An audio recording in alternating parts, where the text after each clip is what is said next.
Simula dito sa may accessory wire, buo pa yung supply. Then pagka dumaan na siya sa flasher relay, putol-putol na yan. So nagbi-blink na yan. Ayun, so hello mga boss, magandang araw sa inyo, no? And welcome back again na naman sa ating channel at sa panibagong video tutorial na naman bali. Ayan, so part 2 na tayo ng tutorial natin patungkol sa pag-wiring ng mga diagram under accessories wire or ignition switch. So sa last vlog natin, yung naging topic natin ay about sa busina. And then ngayong araw naman, or sa video na to or sa tutorial na to, bali next nga pala natin ay yung flasher or signal lights. At ayan, so makikita nyo nabura yung ating diagram dito. Ayan mga boss, so napagtripan ng makulit nating baby, binura at sinulatan ng Crayola. So ayusin lang natin yung camera mga boss. So bali burahin lang natin ito ng konti kasi nga iba naman yung itatopic natin ngayon.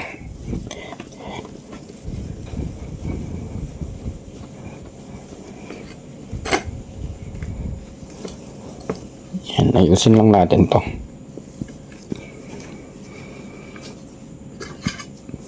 Okay, so linawan lang natin yung battery natin. So negative, positive, at yung ignition switch natin, drawing tayo ulit dito.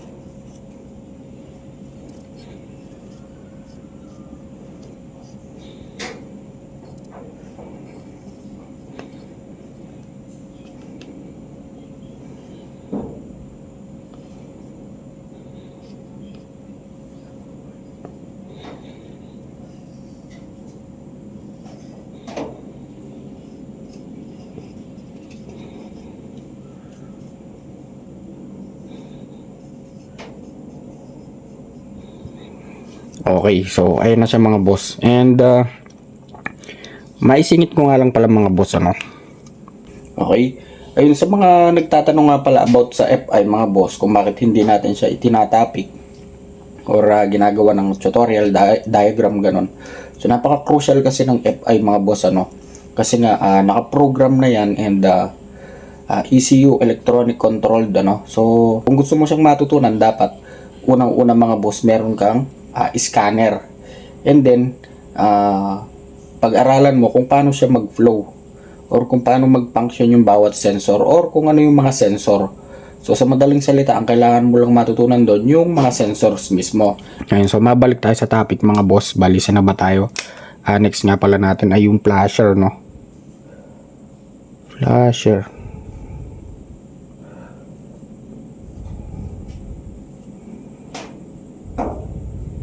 Ayun, so sa flasher natin mga boss, meron tayong 4 na bumbilya dyan sa flasher. Drawing tayo ng bumbilya, 4. Yun.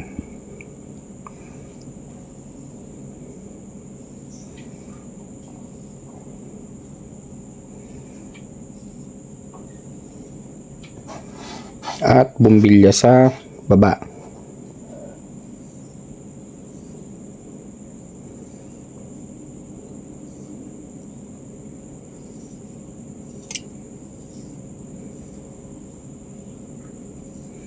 Ayan, so meron tayong bumbilya or 4 na bulbs pang flasher kasi nga 2 sa front at 2 sa rear or yung sa likuran. Okay, so tulad nga ng sinabi ko mga boss sa mga nakaraang vlog natin, any parts na sinusuplayan ng current or ng kuryente ng positive or negative ay tinatawag na loads. So yung loads natin ay yung 4 na bumbilya or yung mga flasher natin. And automatically, yung mga flasher na yan, may tigda 2 terminal yan.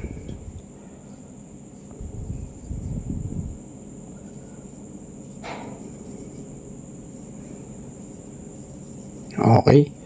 So kung mapapansin nyo mga boss, itong mga tinuturo natin ay hindi na sakop ng ECU ito, no? Bali, ang sakop lang talaga ng ECU ay yung mga sensors. Dito, kahit na anong galawin mo dito, hindi magche-check engine yung motor nyo. Depende na lang kung may tinamaan kayong wire ng sensor. Okay? Yan, so balik tayo sa topic. So yung mga bombilya na yan mga boss, yung mga bulb na yan, lagyan natin siya ng filament. Do LED na yung mga bombilya ngayon, pero lagyan pa rin natin siya. Okay? Okay, so mabalik tayo. Yung mga bombilya na yan mga boss, meron ng positive at negative yan. So sabihin na natin dito sa left side yung positive. Okay, so left side, lahat ng left side gawin natin positive. At yung sa right side naman, gawin natin negative.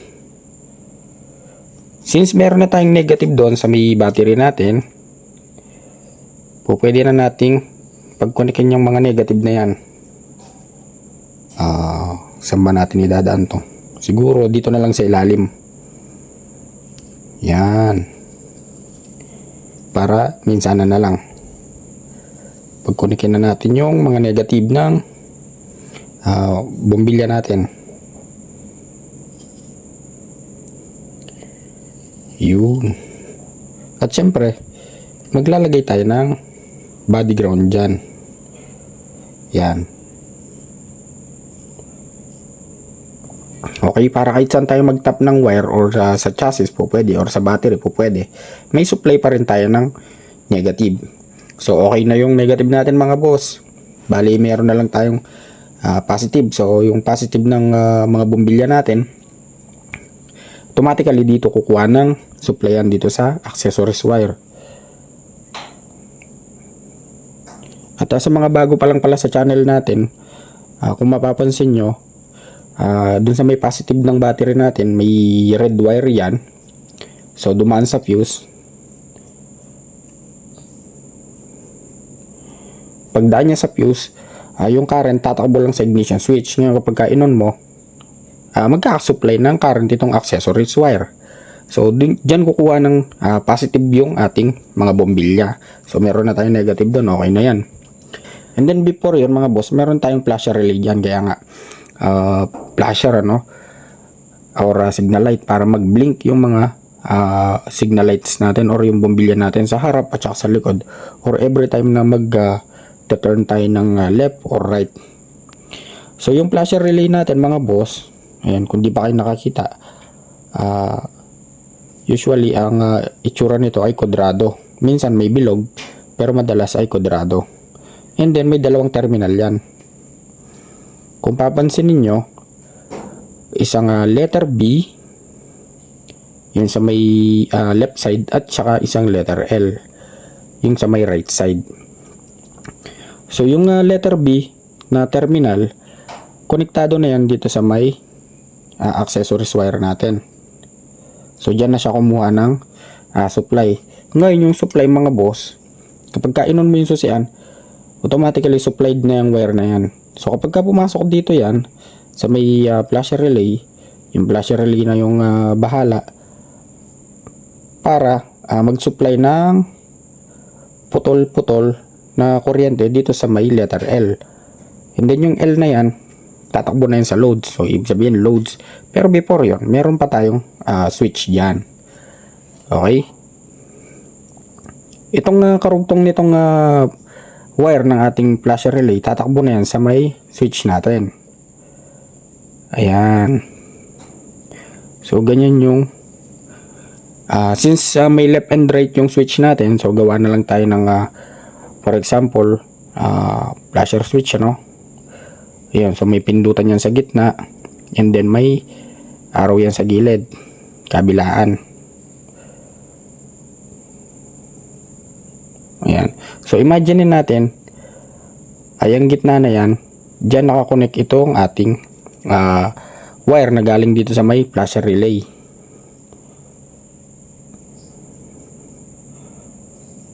Yan. So from accessory wire, pag pumasok na sa flasher relay, and then ito yung nagsusupply or naglalabas ng putol-putol na ilaw or nagbi-blink yung ating mga bombilya. So paglabas niya dito, putol-putol na yan. Ayan, so imagine natin, yan, ito yung current, putol-putol na yan. Tatakbo na yun dito. So dito pa lang, putol-putol na yung supply. Ngayon kapag pinindot mo yung, for example, ito yung left, ito yung right.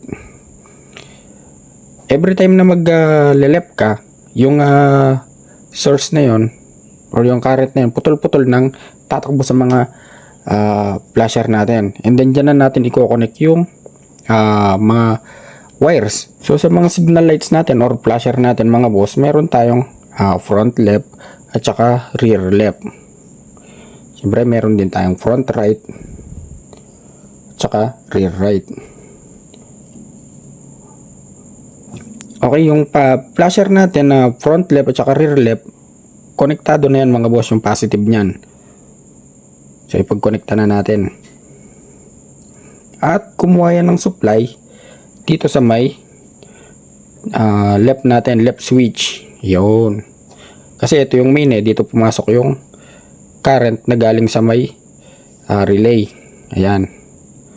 And then yung kabila naman, so i-connect na rin natin sa kabila. Same lang din. Konektado na rin yung front right natin at saka rear right. Yun. So yan naman yung connection yan mga boss. Bali ganun lang kasimple mga boss ano. Simula dito sa may accessory wire, buo pa yung supply. Then pagka dumaan na siya sa flasher relay, putol-putol na yan. So nagbi-blink na yan paglabas niya dito. Before yon, dadaan muna siya sa switch. Ngayon kapag nag-turn left tayo, ito left, yan, putol-putol na yung lalabas dyan. Kaya pag dating sa mga bombilya niyan mga boss, ayun, putol-putol yung supply or nagbi-blink na yung mga bombilya natin. So same lang din dun sa may right. Kapag nag-right naman tayo, ayan, putol-putol lang din yung supply niyan. Hanggang sa mag-turn right naman yung signal light natin. So sabay yan mga boss ano. Yung isang flasher sa harap at saka yung isang flasher sa likod. So laging magkasabay yan. And ayun, bali hanggang dito na lang muna siguro mga boss. At sana naintindihan yung tutorial natin ano. At sa mga bago pa lang pala sa ating channel, huwag niyong kalimutang pindutin yung like, share at saka pa-subscribe na rin. Yun, bali hanggang dito na lang mga boss. At sana may natutunan kayo at ako na gusto nyo ang video na to. So please like, share and subscribe.